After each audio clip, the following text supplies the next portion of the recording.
Please stay tuned for important disclosure information at the conclusion of this episode. Hi, and welcome to The Long View. I'm Christine Benz, Director of Personal Finance and Retirement Planning for Morningstar. And I'm Amy Arnott, Portfolio Strategist with Morningstar. Our guest on the podcast today is David Bach. David is the author of 12 national best-selling books, including The Latte Factor, Smart Women Finish Rich, Start Late, Finish Rich, and The Automatic Millionaire. He just released a 20th anniversary edition of The Automatic Millionaire. David was a longtime contributor to NBC's Today Show and a featured guest on The Oprah Winfrey Show. He also produced and hosted 2 public television specials, Smart Women Finish Rich and The Automatic Millionaire. David started his career at Morgan Stanley, where he was a senior vice president and partner of the Bach Group. David, thank you so much for being here on The Long View. Christine, it's truly my pleasure. It's great to be with you again. Well, it's great to have you. So we have a ton of questions about work and your advice on personal finance. But before we get into that, we want to talk a little bit about your life, because you made a decision in 2019 to move your family to Florence, Italy. That was pre-COVID, pre-people doing dramatic things like that. So maybe talk about that impetus to move overseas, and you've stayed much longer than you initially thought you might. That's all true. I'm laughing because we've been here now seven years. You know, the impetus was interesting. I was a co-founder, I guess technically still am a co-founder. I'm a co-founder of a registered investment advisor called AE Wealth Management. And at the time, after we got this business really kind of rocking and rolling all over the country, I was going around the country doing talks for my clients, for our clients and our clients' clients. So I would do retirement talks across the country. And I would talk about the different stages of retirement. And this is, I know a lot of financial advisors are listening, so they'll understand what I'm talking about. But I would talk about the 3 stages of retirement. The first stage, which is often referred to as the go-go years. That's your 60s when you retire and you have a lot of energy and a lot of excitement, and your friends and your family are around, and it's just a great decade. And then I would talk about the slower go decades in the 70s, and I'd talk about the won't go decade in the 80s and beyond. And I would call it won't go because often it's the men who won't go anywhere because they're not in the health to go anywhere. Their wives are still healthy and they want to go someplace, but the husbands don't. And so I would talk about the need to really, the whole point of financial planning is to get the most out of your life. And this idea that the reason, all of our clients had hired their financial advisor is you've already done all the work. You did everything right. You saved and invested. And now this is your time to spend and enjoy. And I would say, you've hired an advisor, sit down with them and talk to them about what you're not yet doing that you want to do. And start doing it now, because some of you are waiting too long. And that really would resonate with my advisor's clients. And what happened after one event, I would always sign books for people and take pictures and, do like a meet and greet after the talk, is I had a couple wait for me very patiently for like 45 minutes because there was a big event. There were like 500 people at the event, 500 clients. And they waited for me, and they were in their 60s and they were older and they looked tired. And this woman put her hand on me and she said, "David, can I ask you a question?" And I said, "Sure." And she said, "How old are you?" And I said, "Well, at the time I was 52. And she said, "I would imagine that you could afford to retire now." And I said, "Yeah, I can." And she's like, "If I could give you any advice, don't wait until your 60s to enjoy your retirement. Move your retirement forward and start enjoying your life sooner." And she said, because right now I'm 62 and I think her husband was 65. She said, "We both have stage 4 cancer. Oh, man. And he's expected to pass away in the next 6 months. And I don't know how much longer I'm going to live." And she grabbed my arm and she said, "So if I could give you a gift, because you've been such a gift to us today, just think about that." And it really, really hit me. And I came home and I said to my wife, "You know what? I want to take our family to live abroad before the kids go to college, because I don't know when else we're going to get to do that." So my son was going to go be a sophomore in high school. And I said, let's go when he's a sophomore. That's the easiest year to pull him out of high school. Let's just go for 9 months. So it'll be like a mini retirement. We'll move to Florence, we'll move the family abroad, we'll have a transformational experience. We can afford to do it now. And she said, well, where do you want to go? And then that became the game of like, well, where do we want to go? And we thought about, we can go anywhere in the world. Where do we want to go? And we ended up coming to Florence, Italy. And ironically, I'm recording this in my son's bedroom. My son who's almost graduated. He's graduated high school. He now lives in Chicago where you are, and he's going to Northwestern. And he came to me in this bedroom. He called me into his bedroom. And after about 60 days of living here, it was October. And he said, Dad, I love our life here. Is there any way you could run your business from here and I could spend the next 2 years here and graduate from high school here and not have to go back to New York City? And I was kind of shocked because we were really not even sure if he would like the whole experience of moving abroad. And I went back into my bedroom with my wife and said, Jack wants to stay. She looked at me and she's like, well, I want to stay. So then we sat down and we sort of said, okay, well, we'll stay. And then we have a younger son. He was not so happy. He was like 9 at the time. Actually, he was distraught. He started crying. I want to go back to New York. And then I said to him, well, what if I could talk your mom into giving you an iPhone before 6th grade? And he said, seriously? Okay, I can stay. Bribery. And so we stayed. It really, all the things we hoped it would do over 9 months ended up being bigger than just a transformational family experience. It really changed our whole lives. Moving abroad changed our life. I always say, like, you don't have to move abroad to change your life, but when you change your location, you really can change your life. And it turned out to be a beautiful thing for us. So I want to talk more about the kind of retiring early or retiring more often piece, but sticking with your personal story, the trade-off of relocating, I would imagine, is that you did have to pull yourself out of the spotlight a little bit, that you couldn't be on shows on a moment's notice. You couldn't be on the Today Show all the time. So can you talk about kind of that decision-making? Was that difficult? I would imagine it must have been, to step back from some of the professional things that you were doing.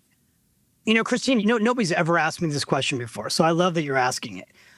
I moved from San Francisco to New York specifically so I could do media. Like, I was at Morgan Stanley. I was a financial advisor. I had written Smart Women Finish Rich. I created a seminar program that was being used all over the country through a mutual fund company in Chicago, Van Campen Investments, which is now Invesco. So I trained thousands of financial advisors to teach my seminars. I then created a program for couples and money. And I was flying back and forth from San Francisco to New York to do TV shows constantly. And the 6th time I was on The View, I was on with Barbara Walters back in the day, and the segment was going to be like 3 or 4 minutes, and she just kept going. It was her show. We were on the show together for 8 minutes, and at the end of the show, she took me behind the stage. She's like, you're really good at this.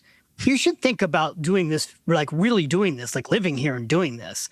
And I mean, it was Barbara Walters. I felt like, oh, if only my grandmother could have seen that moment. But she did. She was watching me. My grandmother passed away. I knew she was watching that moment. And I called my wife and I told her, what Barbara Walters said. And she's like, well, maybe we should move to New York because this is what you want to do. And so on a wing and a prayer, Christine, I left Morgan Stanley and I moved to New York in 2001 with the dream of teaching people about money at a larger scale. It's actually, I hadn't written the book, The Automatic Millionaire, which, basically I'm on a media tour right now. I've got The Automatic Millionaire is out for its 20-year anniversary edition, but I moved to New York to do television and teach millions of people to be smarter with money.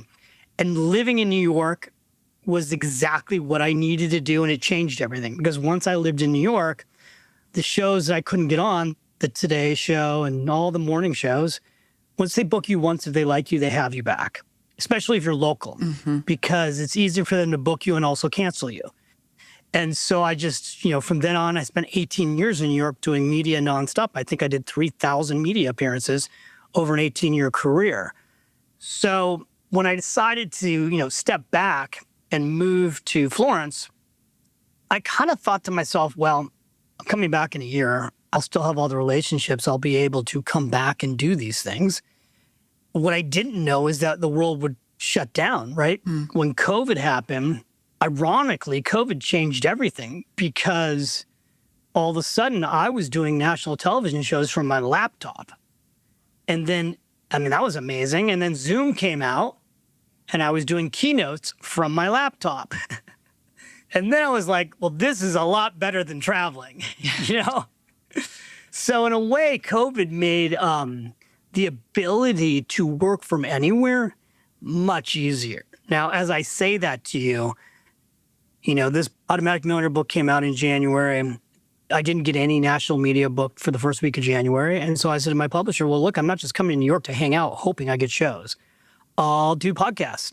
Podcasts are what most people are listening to now these days anyway. And, you know, I've done 2 podcasts that have come out in the last 2 weeks that have had, I think, 5 million views and downloads. What?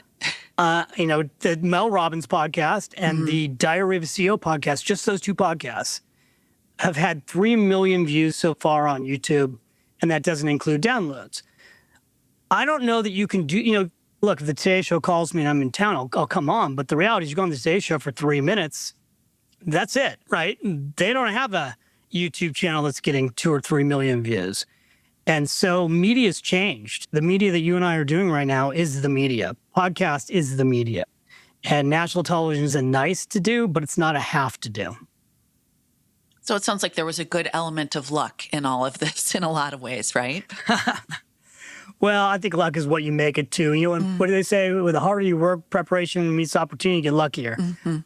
But yeah, I think also everything's like, how many years do you need to do something? My kids are like, Dad, why are you even doing this now? I'm like, well, I want to help one more generation, one more time before I kind of put the mic down and wrap this baby up. But I don't know. There's a lot to do with life. You don't have to always work. Yeah. So I want to ask about sabbaticals, which you're a huge believer of. So even for people who aren't close to retirement age, you think it is a good idea to try to put yourself in a situation where you can step away from your work for a period of time. Can you talk about why you're such a believer in that? And then I want to delve into how to financially make that happen, if that's a goal. So I think sabbaticals are life-changing. And what is a sabbatical? Because a lot of people don't know what they are. Another way to think about it is a mini retirement. But a lot of corporations have sabbatical programs. Typically, if you've worked somewhere with a company that has a sabbatical program, often you need to work there 7 years, maybe 10. And then there's a 6-week sabbatical where you get 6 weeks off and you unplug from working and you go do something else. And what happens in 6 weeks is that you can really recharge your batteries. And if you take a longer than 6 week sabbatical, you can really replace your battery. And I think a lot of people are way more burnt out than they realize. And what happens when you take a break is your energy can come back. So I took my first break at age 46. I took an intentional 1-year break in the middle of doing everything in my career. People don't even often know this, but I took a whole year off. Stopped doing Today's Show, didn't put out a book, didn't take keynotes, didn't do anything. And that year off completely recharged me. It's actually why I then became a vice chairman of one of the largest financial service companies in America, which is now Edelman Financial Services. And then after that, co-founded AA Wealth Management. I was re-energized. It gave me a new look on life. And so I think it's a mistake to work, I think. This idea that we should work our whole life and then finally retire in our 60s is outdated. I think people should really plan to take breaks every 5 to 10 years. And if more people did that, they'd have longer careers. In fact, it's funny, Dr. Oz is on a campaign right now to get Americans to work 1 year longer. Because if Americans work 1 year longer, it's worth trillions of dollars to the economy. And I'm like, if people took breaks, if more people took breaks, they'd work longer. The problem is people get burnt out. Now, I live in Europe, and in Europe, they just call this summer. So, or August, actually. Right. Everyone takes August off. But in America, it's just a joke. I mean, people don't take a full 2 weeks of their vacation time off during the work year because they're so worried about missing something. Americans live to work versus in a lot of European countries, they work to live, especially in Italy. Italy, you really learn the people slow down to the pace of life. And I just think that what most people need in their life is more life. So, related to being able to take a break, I think can often enhance your mental health and your physical health. And you talk about the concept of health expectancy. What is that, and why is it so important to stay attuned to? It's fascinating because I don't think most people know about health expectancy. So the World Health Organization has done whatever they do, their research and their studies. They know what age in every country someone on average gets sick, and that illness, whatever happens to them, has a permanent effect on the rest of their life. So in the United States, it's age 63. Age 63, in Italy, it's 67. So in the United States, the average age that somebody will get some type of a physical ailment that will impact the rest of their life permanently is 63. Well, that's really young. The first book I wrote was Smart Women Finish Rich. The average age of widowhood is 59. I think that there's just this enormous myth out there that we're all going to live to be 100 now. And that's just not, it's just not really what happens. My dad passed away a little less than 2 years ago. My mom is now living in a senior living community. She's 84, 85 now. When you go to the dining room of her senior living facility, and I would challenge anybody to go do this, go to any nice senior living facility anywhere around the country, what you will find is that 80% of the people in the community are women. And that's especially, so guys, it's mostly men. I think probably a lot of men listening to this podcast. Guys do not stick around. And so we overestimate how long our health is going to last. And, another thing I'd say, because we have a lot of financial advisors listening, the number one thing I would do when I would meet with clients in their 50s is, aside from run the numbers, is I would look them in the face with their wife in the room, and I would say, when's the last time you had an annual physical? What do you mean? That one's not confusing, guys. When's the last time you went and had an annual physical? Women go to the doctors all the time. Men do not go and have annual physicals on a regular basis. And the wife would be like, I've been telling him to go have an annual physical. And I'd look at him and go like, dude, this money's not going to help you if you're not around to enjoy it. I can't tell you how many clients retire and then get sick and die right away. Mm-hmm. So your 50s is the time to be looking at your health. Your 60s is the time to be looking at your health.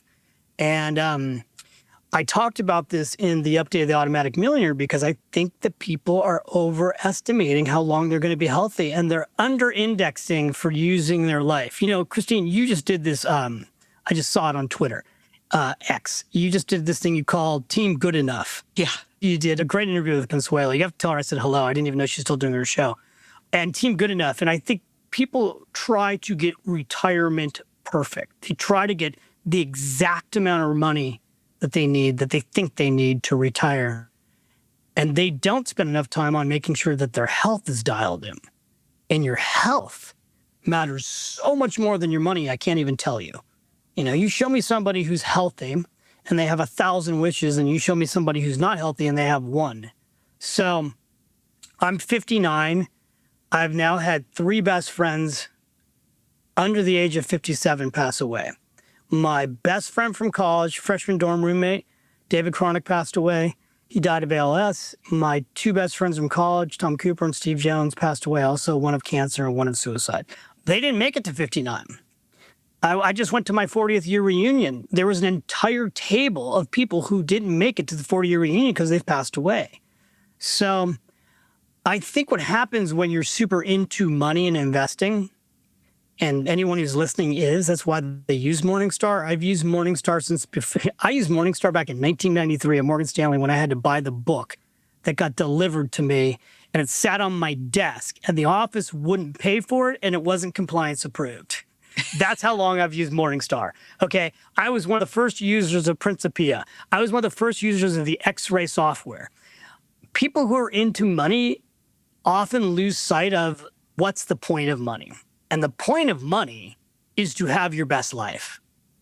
And so, most of you, I think my guess is a lot of people that are listening are in their 50s and 60s. And man, this is like your wake-up call. Make sure you're using your money to live your best life. This whole idea that you should only spend 4%, it's such an outdated model for most people who are listening. Most people who are listening have plenty of money. It's never the problem that they're going to run out. If you're a financial advisor, this. Clients don't spend their money. That's why they get so distraught about doing RMDs, because they're like, oh, I don't need the money and I don't want to pay taxes.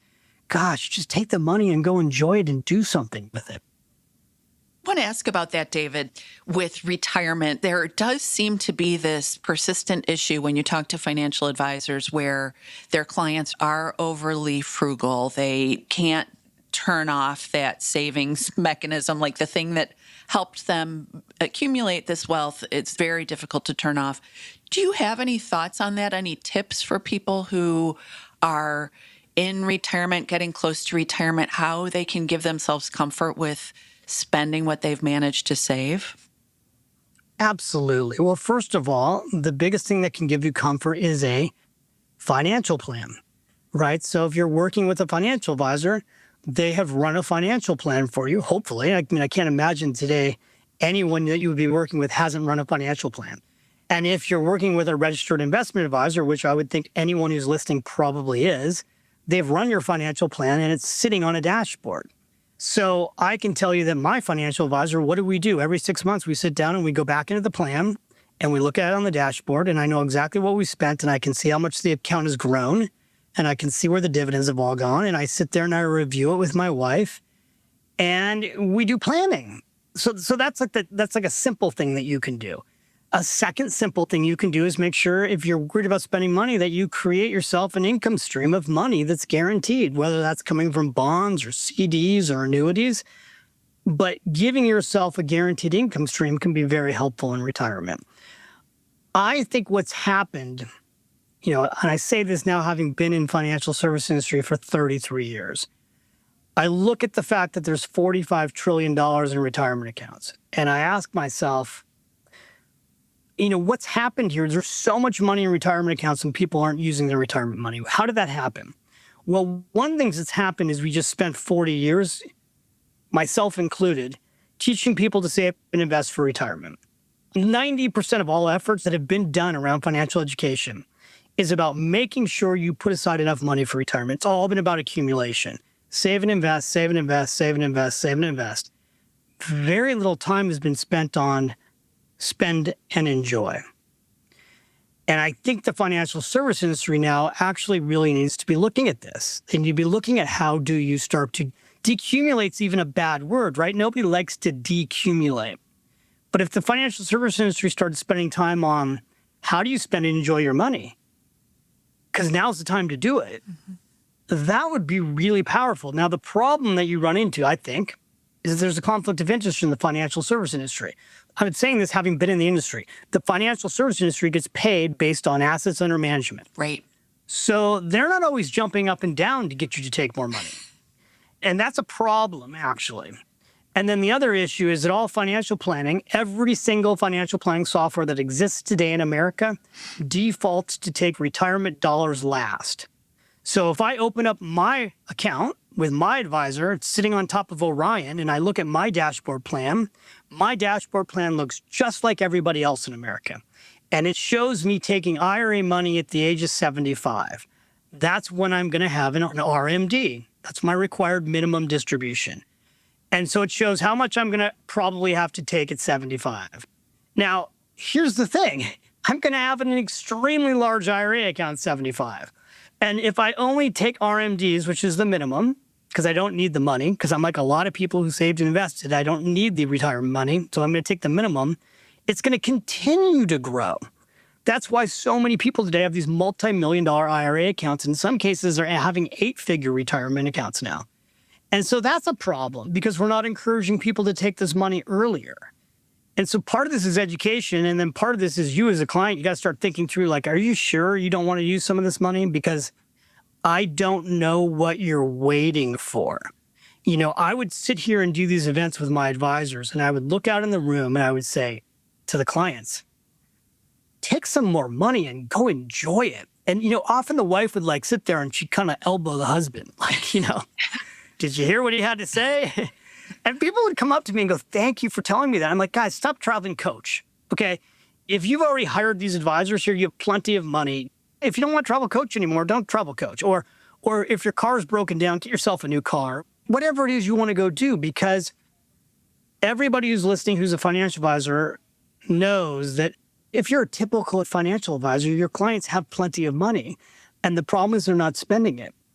I had a client that came into my office once. I told this story in Smart Couples Finish Rich. She was so upset because her CDs were coming due. And she had back in the day, she had a 7% CD. And it was coming due and the rates were 4.5%.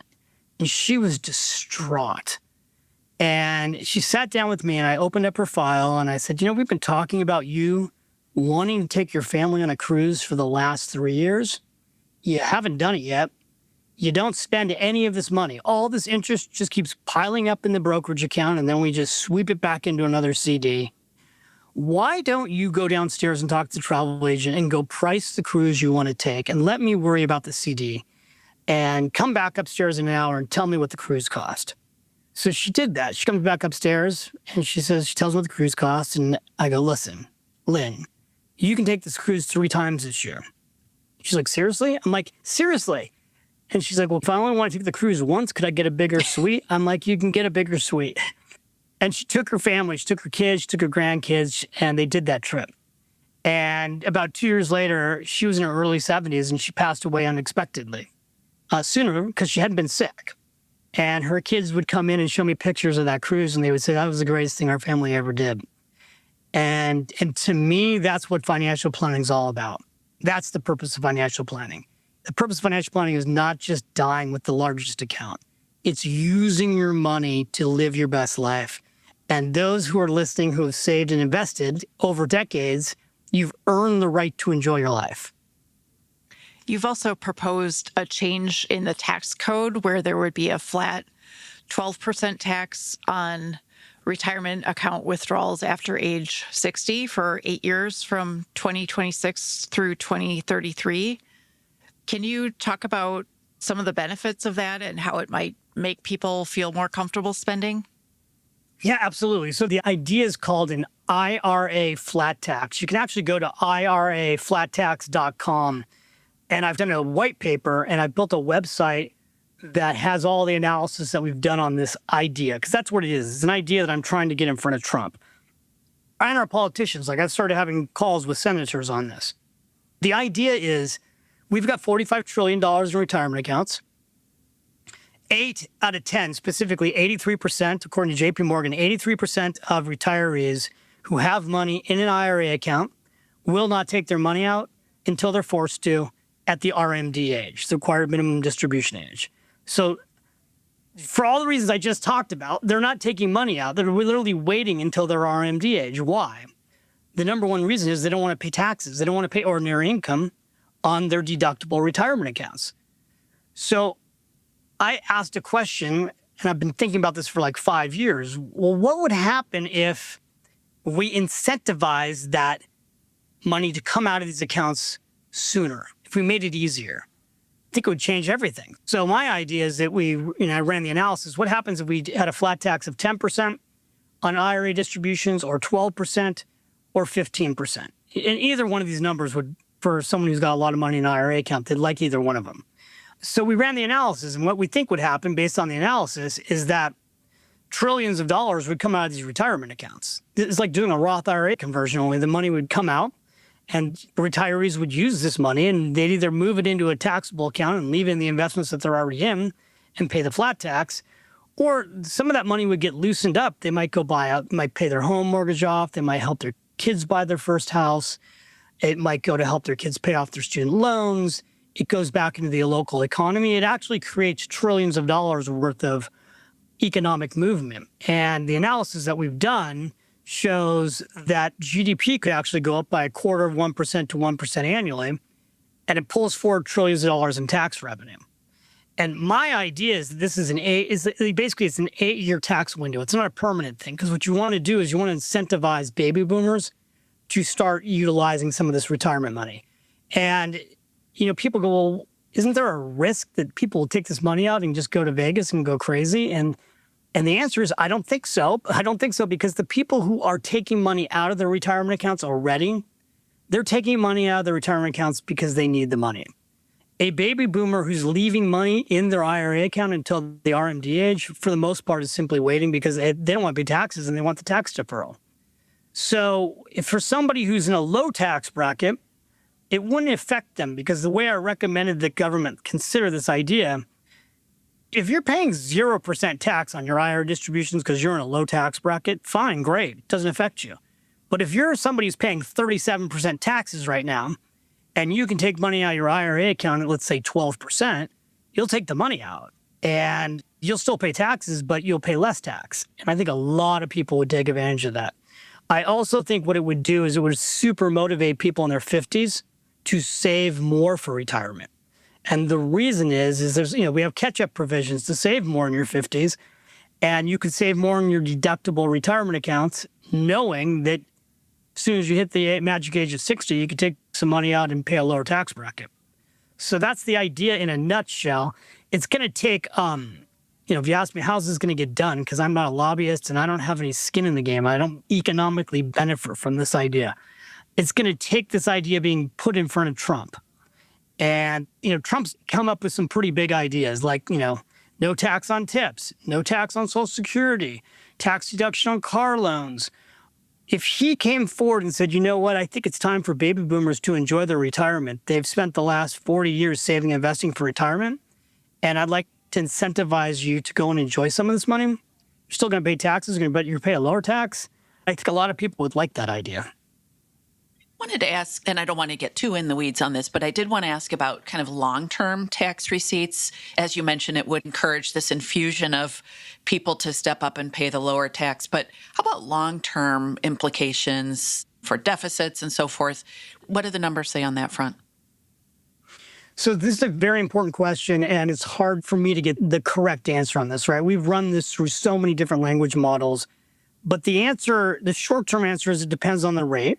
Like at 10%, you create a bigger deficit than you create. At 15%, it's revenue neutral. 12% is in the middle, is what it appears. But a lot of people will make the argument because the money is going to come to the government earlier and it's going to actually increase GDP, that it'll actually be revenue neutral. So here's the interesting thing. The government actually has budgeted for when these RMDs, in theory, are taken. Right? The government knows how much money's in retirement accounts. In theory, they know this. And they've actually budgeted for how much David Bach is going to have to take out at age 75. And they've run, and so there's a number out there for that, right? But here's the thing about that. That budget is hypothetical, right? Because what happens in the real world is people die and IRA accounts get inherited. So if I die before age 75, my IRA accounts are going to be inherited either from my wife, and she's younger, so it'll go on, and there won't be an RMD, or it'll get inherited from my kids, or a combination of the two, and then the kids won't have to take money out. They'll take it out over 10 years. So I think what would actually happen is, this is me personally, look, the government's got to run these numbers. I don't think it would create a big deficit. I actually think it would create a surplus. And if ever there's been a time that the government needs tax dollars, it's now, right? Like we have got to start getting this deficit down now. So if all of a sudden you pull forward taxes and you create $1 trillion in tax revenue, that's a good thing. And by the way, this is exactly why they did the Roth IRA. They did the Roth IRA because they got together as a bipartisan committee and realized, all right, well, this is a gimmick, but let's get people to pay taxes up front and then tell them they'll never pay taxes again. I think the ultimate way to make this like super huge is that actually you come up with a Trump IRA. So Trump comes out, and this again, Trump wouldn't create this because it's got to be done by the Senate and Congress, but you have a Trump IRA account. Instead of doing a Roth conversion, you do a Trump conversion. You'd move money over an 8-year window into a Trump IRA for a period of 10 years, and then the money's got to come out of the Trump IRA. Because I think we're making a mistake with these Roth IRAs from the government standpoint. They're a great benefit to all of us as people, putting money away for tax-free forever. But you got a huge problem now in this country because we're running massive deficits. And, you have $45 trillion in retirement accounts at this point that are going to grow to $100 trillion. And that's money that's just not circulating through our economy, and it's not circulating to pay taxes. I was on this call, Christine, with a senator. I won't say who it is because I don't want to put him on the spot yet. But I was on a call with the senator, and I said, if you take all the sovereign wealth funds in the Middle East, that are the largest sovereign wealth funds in the world, you combine them all together, they have $7 trillion in assets. You take all the sovereign wealth funds with the Middle East and everyone else combined, and there's about $13 trillion. It's a lot of money. There's more money in baby boomer IRA accounts than all the sovereign wealth funds in the world. That is a lot of economic power. We also wanted to spend some time talking about the new 20th anniversary edition of the Automatic Millionaire that recently came out. What were some of the key things you wanted to update with the revised edition? Well, first of all, this book sold 2 million copies, and I launched it on Oprah 20 years ago, and I wanted the book to be updated because I wanted a book to give to my kids, and I wanted a book to give my kids' friends, and I wanted a book for the next generation to save and invest automatically. And so with the Automatic Millionaire Update, it's completely updated with all the new technology, all the new financial service companies, all the new tax rules that make saving money automatically for your future easier than ever before. And lots changed in 20 years. I mean, 20 years ago, it wasn't that simple to save money automatically. When people would come into my office back in the day at Morgan Stanley and set up what we would call a systematic investment plan, the paperwork to do that was 6 pages long. It took us 45 minutes to have you fill it out. It took us 3 weeks to get your voided check, send it to the bank, and get money to move from your bank account to a mutual fund. And back in the day, also, you had to find mutual funds that could take a small amount of money monthly. Today, you can open up an app and you can be saving money automatically. You can basically put the Automatic Millionaire program in place in less than 10 minutes. You can open up an app like Acorns or Schwab or Fidelity or Vanguard, and you can be, Robinhood, Coinbase. I list all of these in the book. You can be automating your financial life in less than 10 minutes. So it's become completely democratized, the ability to save and invest. And you can invest your change today. So you don't have to be rich to be an investor. It is not complicated. It's never been easier. And so I wanted to have a book that, all of us who are, probably most of your listeners here are in their 50s and their 60s, you could give this book to the young people in your life that you love and care about and get them started sooner. I think the number one thing I've always seen when I go around the country and do lectures is I ask a room of people in their 60s, how many of you wish you had started saving and investing when you were younger? And every single hand goes up. And then I say, so tell the people who are younger than you that you love to do this sooner. Because the benefit of age is wisdom that comes with being older. You learn a lot, but it sure would be nice to have the wisdom when you're younger. And so I wanted to put the Automatic Millionaire book into people's hands who are younger so that we could get an entire generation to save and invest for the future, because things are more expensive than they've ever been. And you're going to need more money than we did for retirement. Like the one thing that you can count on, because we have such a large deficit, is that all the social services that have been put in place to save people are slowly being eroded. And whether that, we can talk about Social Security and Medicare and Medicaid, there's just not going to be enough money to support everybody in America who needs to be supported. You're going to have to take care of yourself. And the Automatic Millionaire is about paying yourself first and putting yourself first. And when you do that, you won't have to be dependent on the government. And I think that's really important. A major thesis of yours is that, obviously automating contributions really works, and most people do that, or many people do that through their company retirement plans. It seems like those payroll deductions that just happen without you lifting a finger are very, very powerful. Do you think more can be done on that front to help encourage savings? The Secure 2.0, for example, had a provision that allows employers to include an emergency fund kind of side by side with the 401k. Do you think innovations like that are a step in the right direction? Absolutely. I mean, what's funny is I've been on a lot of these shows where people said, David, you won. The government now has a law in place that requires 401k plans to automatically enroll people to save and invest. You've won. Right. And I said, well, I've started the process. I don't know if we've won yet, because what's happened is the Secure 2.0 Act, most employers are only opting in people at 3%. And in fact, in a way, it's actually becoming a disaster, because what's happening is that people are being enrolled in their 401k plan at 3% automatically, and they think they're done. And they're not going in and increasing their 401k plans. Or they are increasing their 401k plans, and then they're changing jobs. Then they change jobs, and they're automatically re-enrolled at 3%. And so, there's studies now, like Vanguard did a study that said, that one single thing, let's say you work at Morningstar, you're maxing out your 401k plan, you leave Morningstar, you go work at, I don't know, pick a number, Bloomberg. And you go to work at Bloomberg, and now you're automatically enrolled at 3%. If you don't change that, Vanguard says that single mistake will cost you $300,000 in retirement. So, what could be done? A lot of things could be done. First of all, you could actually make it so that 401k plans, everyone's got to have a 401k plan in place. If you're an employer with over 25 employees, you should have to have a 401k plan in place. And everyone's got to be automatically enrolled at 10%, at least. 10% minimum, off the top. And then you as an employee have to actually opt out or opt down. But we'd start people at a higher savings rate, and that would change millions of people's lives.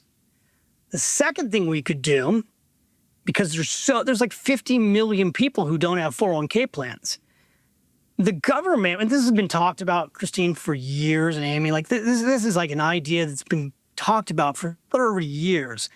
The government has a retirement account. It's called TSP. Okay, this retirement account that the government has for government employees is available to 7.2 million government employees. There's 4.1 million using it. It's basically the 401k plan for government employees.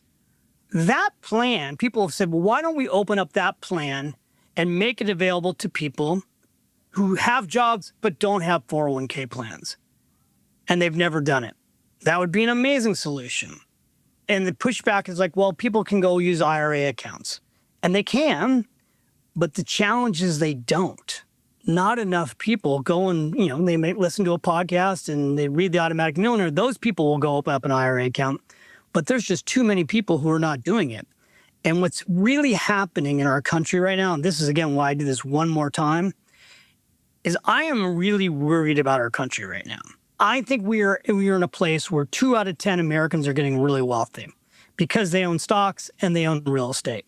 And you got basically 8 out of 10 Americans who are really, really now falling behind. The middle class in America is getting squeezed in a way that's never been squeezed before. And if we don't create an environment where everyone can be an investor, you're just going to really have a problem. And you can see the problem in America right now. You can see all the anger and all the discourse. And it's because so many people are living paycheck to paycheck. One of the big challenges a lot of young people face is where to start if they have competing priorities like building up an emergency fund, starting to contribute to a 401k, or paying off their student loans. How should people think about prioritizing those different goals? I would say, first of all, for anyone who's young and listening, the moment you get a job, the most important decision you will make is to pay yourself first automatically 1 hour a day of your income. So you should be signing up for your 401k plan. Don't sign up at 3%, sign up at 12.5%. We actually know that the exact right number to save is 14%. Why 14%? Because if you save 14% of your gross income in your retirement account at work and your employer matches, which most employers match something, it's going to get your savings rate in a 401k plan a little over 17%. And that, for the average American, creates millionaire status in about 27 years. If you go pull up all the Fidelity data on how many 401k millionaires there are in Fidelity right now, there's like 650,000, and they've saved 14% of their gross income. So I would tell you, don't wait. Your first job is your best job to start saving and investing because you don't even have a lot of expenses yet. People, well, I've got student loans. That's fine. You still should be paying yourself first automatically 1 hour a day of your income. And you should look at your student loans. But it's so critical to put money aside for your future because you're going to literally blink your eyes and snap your fingers and you're going to turn around and be in your 50s and your 60s. And you want to meet yourself in your 50s and your 60s having taken care of your 60-year-old self. I don't know if you know Chuck Jaffe. I just did a podcast with him right before this. And he said, David, I started saving him in my retirement account in my 20s because I didn't want to let my 60-year-old self down. And he's 63. And he's like, I can give myself a high five now. Like, I was afraid to meet myself at 60 and be like, dude, what'd you do with all the money? And he's like, I did what I was supposed to do. I took care of us. And I said, it's interesting because a lot of young people can't see that far into the future. It's hard to imagine yourself in your 50s and your 60s when you're in your 20s. But I promise you, God willing, you will get there sooner than you think. Wanted to ask about people who are a bit later in life. You wrote a book about people who are kind of playing catch up with retirement, who maybe are in their 50s and they feel like they did not empathize enough with their older selves when they were younger. So What are the key pieces of advice you would give people at that life stage who do feel like they have some room to move in terms of making retirement work? Yeah, well, so I wrote this book called Start Late, Finish Rich. It's funny how that book came to be. I was doing a Barnes & Noble book signing for the Automatic Millionaire. And I tell the story in the book. There's a woman in the book signing, and she says, David, I bought Smart Women Finish Rich. I bought Smart Couples Finish Rich. I bought the Finish Rich workbook. I'm going to buy the Automatic Millionaire. But you haven't written the book that I need. And I go, well, tell me what book you need. I get all my book titles from my readers. And she says, I need Start Late, Finish Rich. And the room cracked up. And I said, well, so tell me more about that. And she tells me, she's in her 50s and she's starting over and she's behind and she feels like it's impossible. And I said, well, let me ask you a question. Could you save $20 a day? And she said, yeah, I could do that. I'm like, are you married? She said, I've got a boyfriend, my partner. Can you get your partner to do that? And she's like, yeah, I can get him to do that. Okay. So that's $40 a day. It's a lot of money. Like we're talking over $1,000 a month. That's over $10,000 a year. And then I ran the calculation for him. Like, okay, so let's say you're 50 and you work 15 more years. Here's what it could be worth. And the answer is, it could be worth somewhere between $250,000 to $500,000. And she's like, was that enough for retirement? I'm like, I'm not sure, but I know this. It's better than you getting there and having zero. And she's like, you're right, I can do that. And so as I signed books that night, every single person's like, I need that book too. And what I talked about in Start Late, Finish Rich, and don't go buy this book because this book is from 2005. It's totally out of date. Go buy the Automatic Millionaire update. But what I talked about in this book is, it basically comes down to if you're starting late, you need to, there's a handful of things. Save more, which often means spend less so you can save more. And other is make more, right? Now, spending less is easier than often making more. So you have to get really honest with yourself about your expenses if you have to catch up. I will tell you that in your 50s is a great time to save and invest, even if you're starting late, because most cases your expenses have gone down. Your kids are out of the house. You're not paying for college. If you have a home, chances are your mortgage is, you've paid your mortgage down. Your cost of living has actually gone down. The only thing that's gone up is healthcare costs. So it's a great time to catch up. And let me tell you something, catching up in your 50s is much better than catching up in your 60s. And catching up in your 60s is better than catching up in your 70s. But wherever you are today, wherever your feet are planted at this moment, that's where you should start. You should start today. Don't wait for tomorrow. Start today. So what about the argument that with inflation, $1 million doesn't go as far as it used to? If you're using the 4% rule, it would be a $40,000 starting safe withdrawal rate. Should people be shooting for more than $1 million? And if so, how much more? It's so interesting when you read comments on, let's say, YouTube, because people will say exactly what you said. Well, $1 million isn't going to be worth anything in 30 years. Actually, what people are saying now, because I'm talking about saving $27 a day and how that can add up to over $4.4 million in retirement. What people are now saying on YouTube, on the comments, people who are unhappy, is they're saying $4.4 million isn't going to be worth anything in 40 years. So the same people that said $1 million wouldn't be worth anything 20 years ago are now saying $4.4 million won't be worth anything in 40 years. Here's the answer. It'll be worth a whole lot more than zero, right? So if you're not saving at least 10% of your income, you're never going to get to the $1 million number.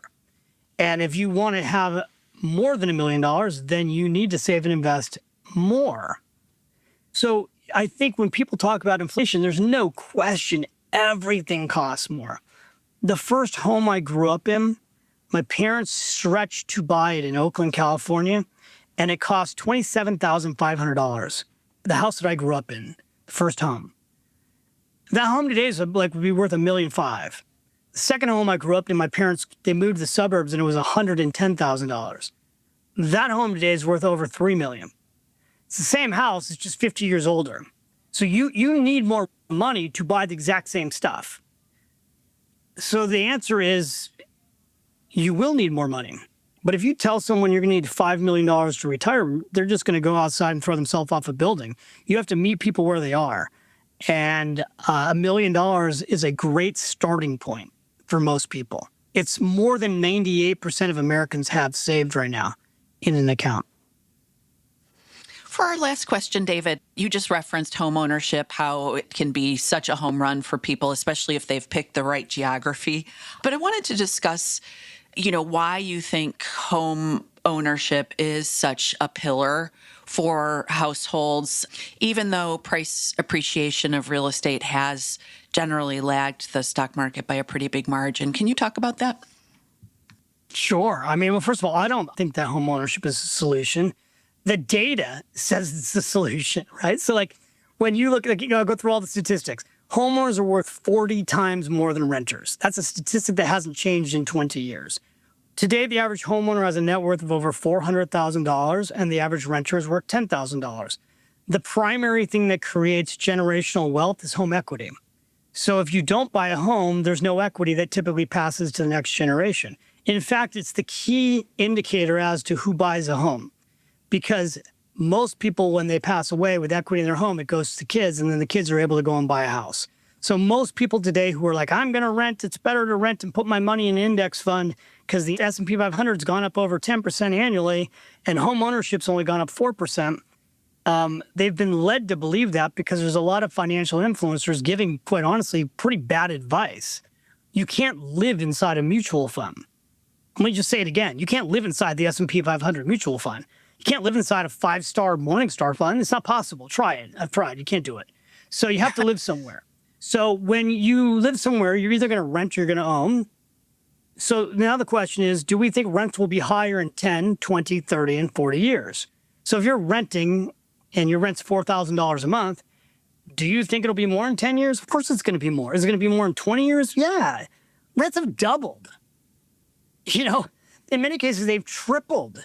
The only thing that rents are going to do long-term is go higher.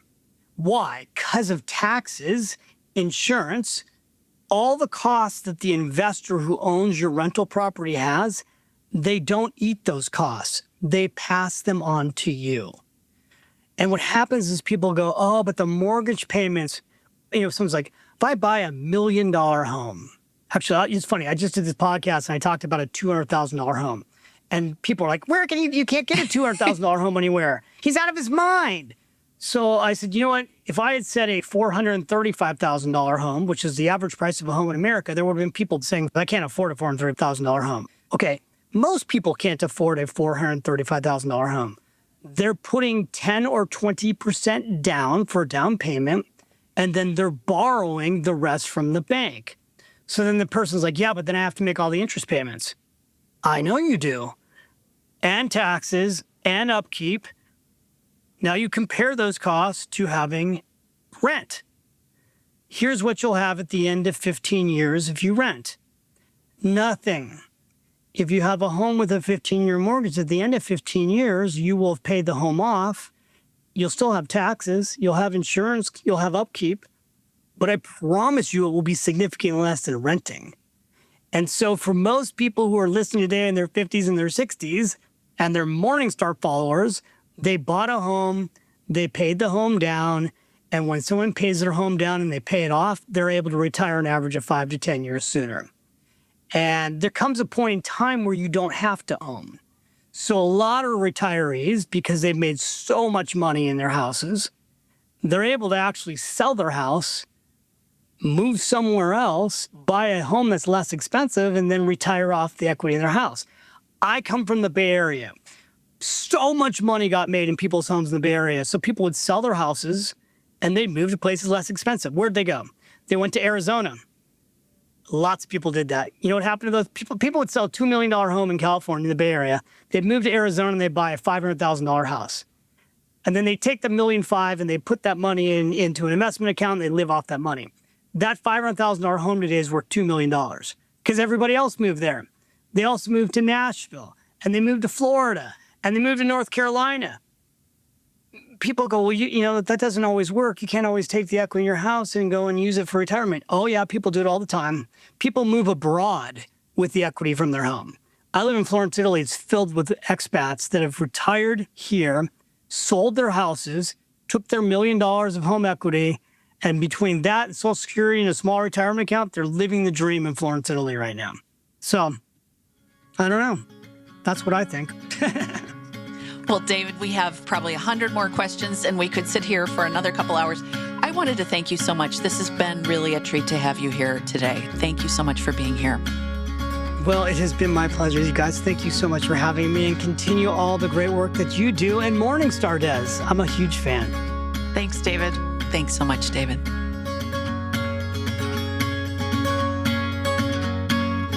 Thank you for joining us on The Long View. If you could, please take a moment to subscribe to and rate the podcast on Apple, Spotify, or wherever you get your podcasts. You can follow me on social media at Christine Benz on LinkedIn or at Christine_Benz on X. And at Amy Arnott on LinkedIn. George Cassidy is our engineer for the podcast. Jessica Bevel produces the show notes each week, and Jennifer Garrett copy edits our transcripts. Finally, we'd love to get your feedback.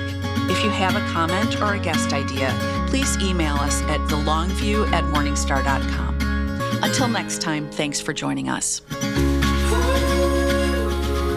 This recording is for informational purposes only and should not be considered investment advice. Opinions expressed are as of the date of recording and are subject to change without notice. The views and opinions of guests on this program are not necessarily those of Morningstar, Inc. and its affiliates, which together we refer to as Morningstar. Morningstar is not affiliated with guests or their business affiliates unless otherwise stated. Morningstar does not guarantee the accuracy or the completeness of the data presented herein. This recording is for informational purposes only, and the information, data, analysis, or opinion it includes or their use should not be considered investment or tax advice, and therefore is not an offer to buy or sell a security. Morningstar shall not be responsible for any trading decisions, damages, or other losses resulting from or related to the information, data, analyses, or opinions or their use. Past performance is not a guarantee of future results. All investments are subject to investment risk, including possible loss of principal. Individuals should seriously consider if an investment is suitable for them by referencing their own financial position, investment objectives, and risk profile before making any investment decision. Please consult a tax and/or financial professional for advice specific to your individual circumstances. Morningstar Investment Management LLC is a registered investment advisor and subsidiary of Morningstar, Inc. The Morningstar name and logo are registered marks of Morningstar, Inc.